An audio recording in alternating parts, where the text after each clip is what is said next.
Muy buenas, somos estudiantes de la Universidad José Cecilio del Valle, Campus Comayagua. Estaremos presentándoles un video de la evaluación final de la clase Historia de Honduras. Somos el grupo Los Perseverantes y les hablaremos de la reforma liberal en Honduras.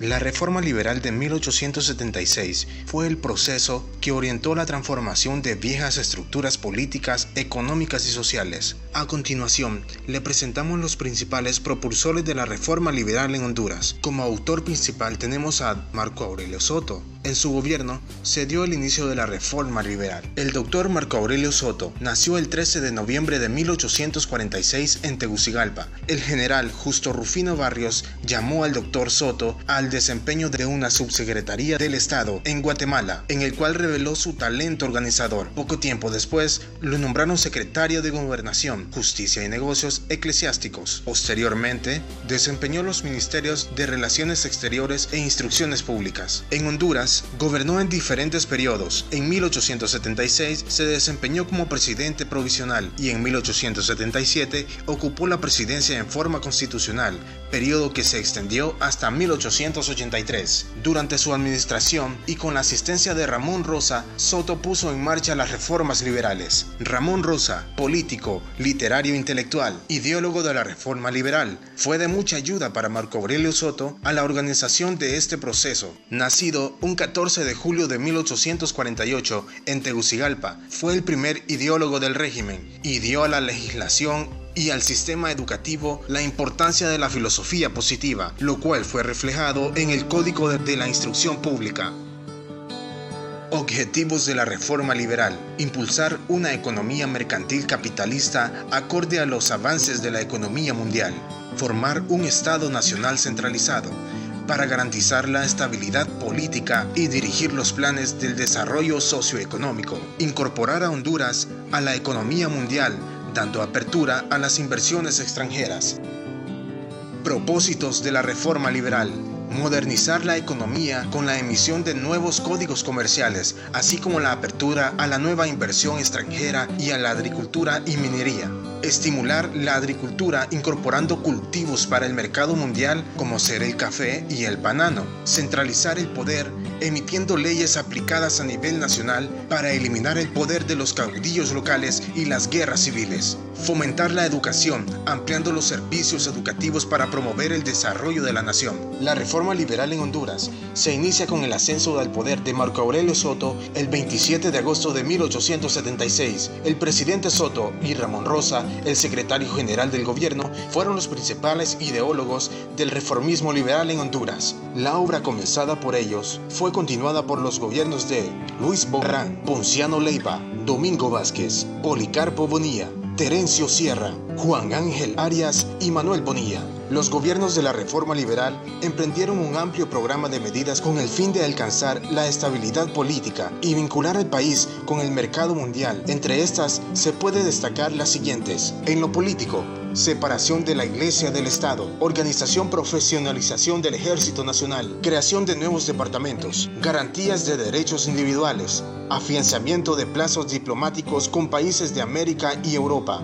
En lo económico: fomento de la agricultura a través de leyes, estímulo a la actividad minera, organización fiscal y estabilización del sistema monetario, impulso al negocio bananero, construcción de carreteras y caminos, apertura a la inversión de capitales extranjeros, construcción de nuevos puertos y establecimiento de líneas de barcos de vapor, establecimiento de instituciones bancarias. En lo jurídico: elaboración y reforma de nuevos códigos civil, de procedimientos de comercio, penal, militar y de aduanas.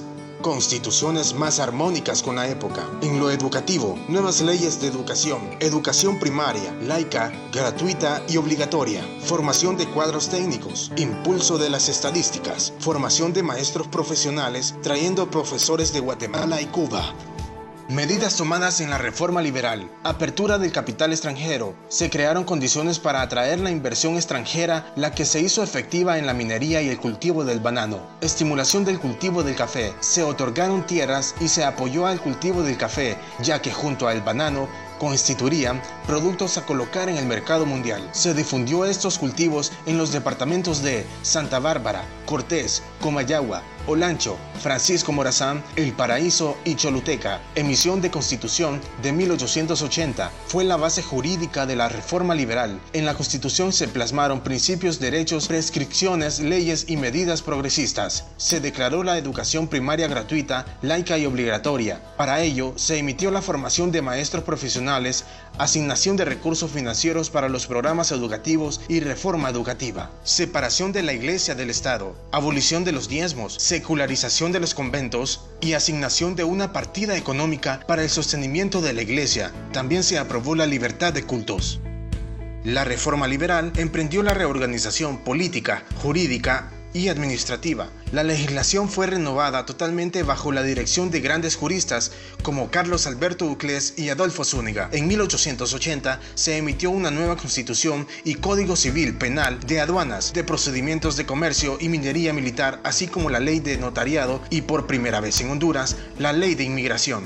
Eran textos legales de escasa originalidad, basados en las legislaciones chilena y española como modelos. Así, por ejemplo, los códigos civil y minería se adaptaron de manera fiel a los textos chilenos en 1855 y 1874, respectivamente. El Código Militar al Código Penal Militar Italiano de 1864. El Código de Comercio se inspiraba en España en 1829 y el Código Penal en el texto español de 1870, que se inspiró otros varios códigos iberoamericanos de la época. No obstante, su falta de originalidad contribuyeron a modernizar y dar flexibilidad a la arcaica legislación hondureña. Soto también modernizó los correos, haciendo ingresar a Honduras a la Unión Postal Universal UPU. Instaló los primeros telégrafos en el país, la lotería y la tipografía nacional. Reorganizó administrativamente el norte de Honduras, estableciendo una organización legal especial para las islas de la bahía, suprimiendo el departamento de La Mosquitia, difícil de gobernar desde Juticalpa, ciudad con la que no poseía comunicación directa, estableciendo en el camino en 1882 el departamento de Colón con la capital de Trujillo. En el terreno político y de orden público, la obra de la reforma liberal constituyó un éxito. Por primera vez desde la independencia pudo Honduras gozar de paz y estabilidad.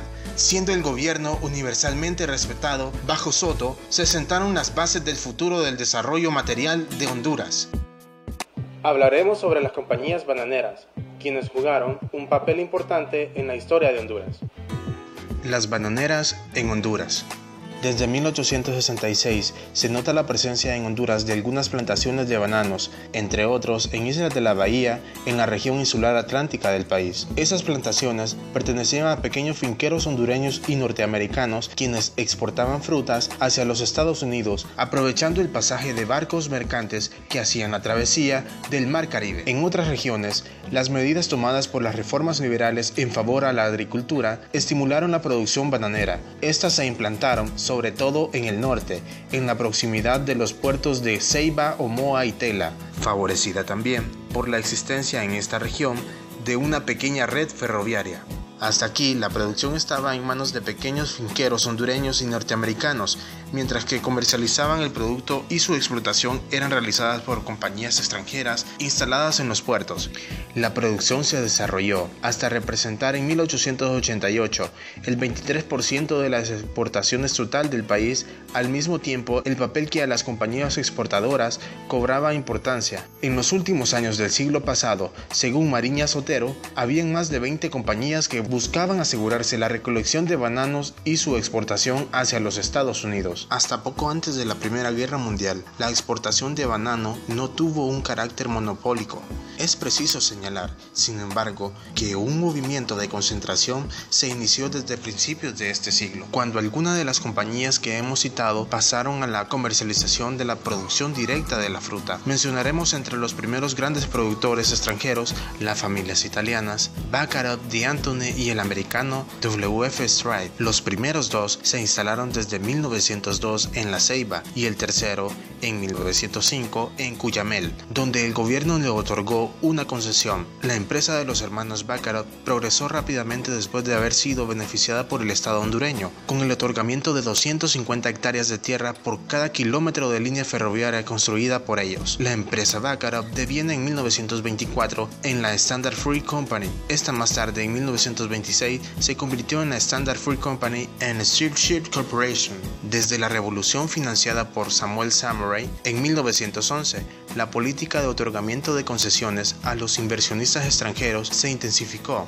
La intención era simple: la de desarrollar y modernizar la economía del país. Se trataba, en efecto, de obtener de los inversionistas extranjeros, a cambio de las tierras que eran concedidas, que ellos tomaran a su cargo el establecimiento de la infraestructura de las carreteras, ferroviarias, marítimas, etc., que permitiría una comercialización más fácil de los productos agrícolas, favoreciendo así el desarrollo de la agricultura. La obligación para el beneficiario de una concesión de construir a cambio una determinada cantidad de kilómetros de la vía ferroviaria o de carretera era acompañada con excepciones fiscales totales, sobre todo lo que concernía a tales trabajos: importación de los materiales necesarios, construcción, mantenimiento, etc. Como en los casos de las compañías mineras, esas excepciones eran abordadas con el término renovable en 20 años. Además de la Baccarat, ya citaba otras compañías, como la Cuyamel Fruit Company y la Unit Fruit Company, se beneficiaron de esta política. Es interesante ver brevemente, a través del desarrollo de estas compañías, cómo se aceleraba el proceso de concentración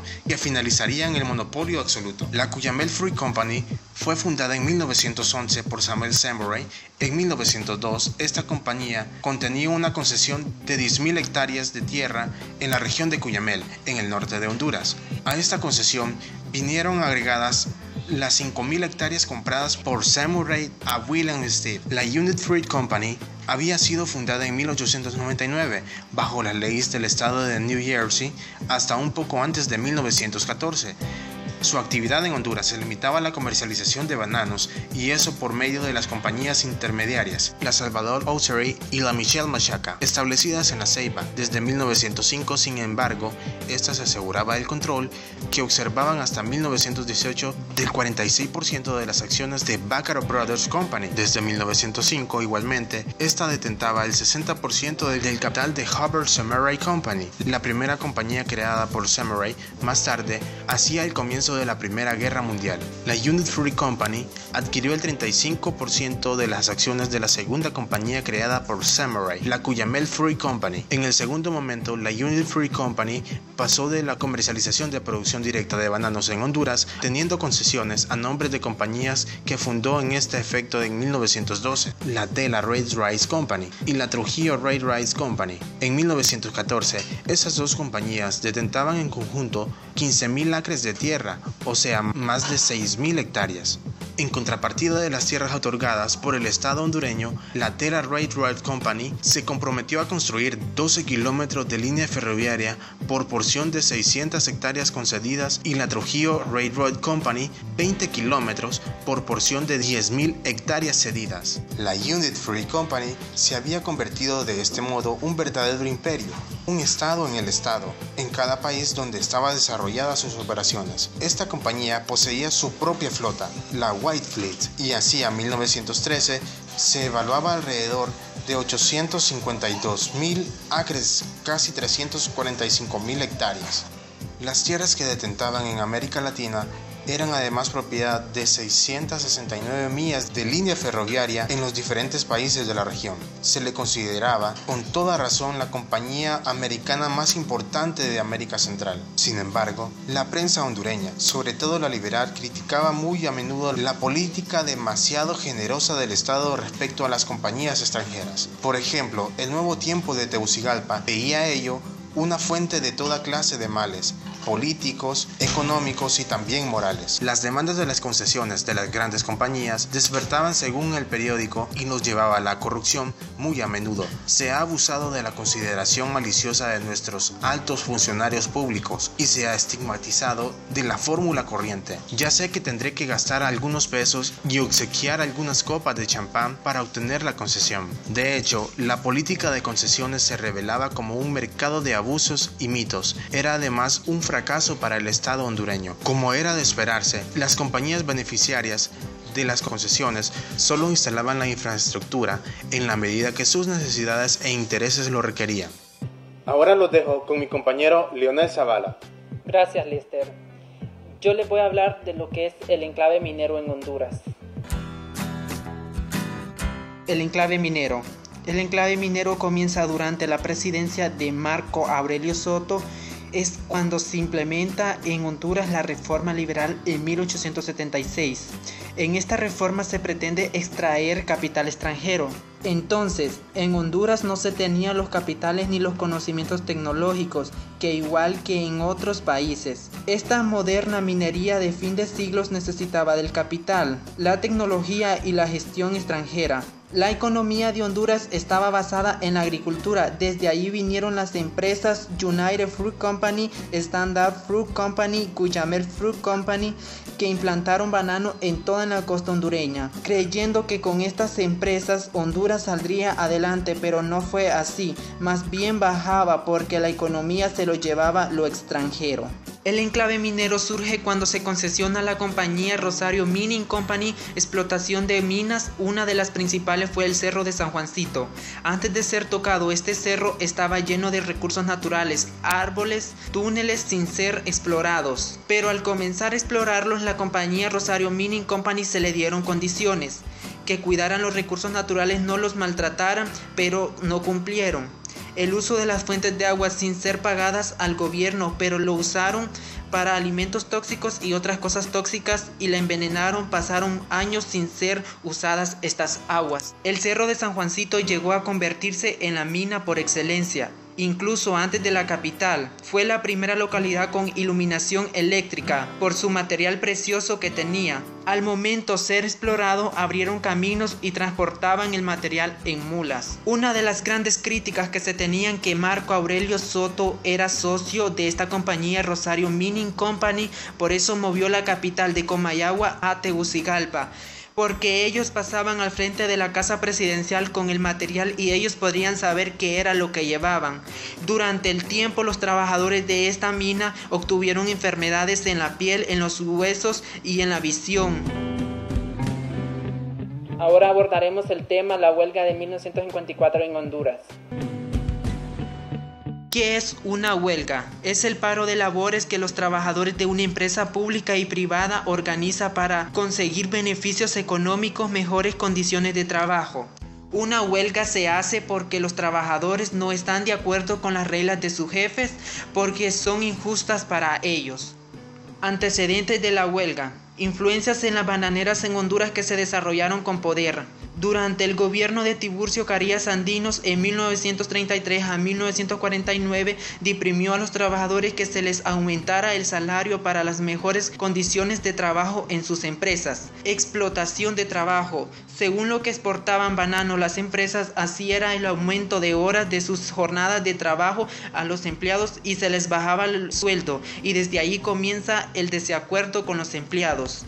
Los trabajadores sufrían una explotación sin límites. Los trabajadores no gozaban de un derecho laboral o social. Vivieron en una terrible dictadura durante 25 años. No existían las elecciones por el pueblo. Ahora les voy a hablar los hechos relevantes de la huelga de 1954. La compañía United Fruit Company y Standard Fruit Company no solo dominaban la economía de Honduras y el Caribe, sino que eran un estado dentro del estado. Ahora les voy a explicar por qué. Ellos ponían y quitaban presidentes y sus leyes estaban a su favor y controlaban el estado como ellos querían. Se planea la huelga el 30 de abril de 1954 iniciando en Tela, Puerto Cortés, de los trabajadores de las compañías bananeras, y salen a la calle el 1 y 2 de mayo de 1954 pidiendo sus derechos. Ellos pedían un sueldo justo según de su trabajo, un código de trabajo y los derechos laborales que ellos deberían de gozar. Terminando la huelga el 9 de julio de 1954 firman un contrato que solucionaba algunos de los problemas de los trabajadores y a donde se pudo romper la huelga. Consecuencias de la huelga de 1954. Las huelgas que se convierten legales, el gobierno interviene para negociar con las empresas. Las huelgas ahora podemos ver que ahora son legales. Ahora los empleados, si no están de acuerdo a las reglas que pone el jefe, ellos toman calles para lograr sus dichos objetivos. Y ahí donde interviene el gobierno para negociar con la empresa a ver cómo se puede solucionar dicho problema. Se legalizan los sindicatos. Los sindicatos son las personas que le ayudan a los empleados a conseguir sus derechos dentro de una empresa. El siguiente tema que abordaremos son los comisariatos en los campos bananeros. Los comisariatos o tiendas de consumos en las distintas fincas bananeras o sedes fueron una idea de las compañías para que los campeños, en vez de ir a comprar a otro sitio, tuvieran un fácil acceso a los productos básicos en su propia localidad. Así recuperaban con ganancia el sueldo semanal con que pagaban los servicios de sus trabajadores. Entonces no existían los supermercados de hoy. Somos el grupo Los Perseverantes, le hemos hablado de la reforma liberal en Honduras. Gracias por su atención.